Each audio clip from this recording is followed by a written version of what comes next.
Pues ya la señorita se está preparando para el gym. ¿Es el outfit? Sí. Muy bien. ¿Qué? ¿Y eso qué? Mi snack.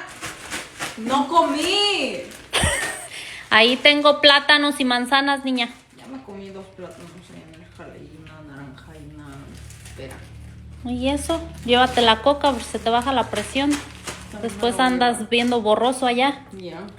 Les vamos a grabar tu rutina. No tengo. Me voy a decepcionar. Va, pues para que te digan. ¿Aceptas críticas constructivas, sí o no? Pero sea buena onda, ¿ok? Sí, ok. Esto no se va, aquí se queda. No me metes. Miren, ¿te falta la salsa, Valentina? ¿Ya hay limón, tienes? Sí.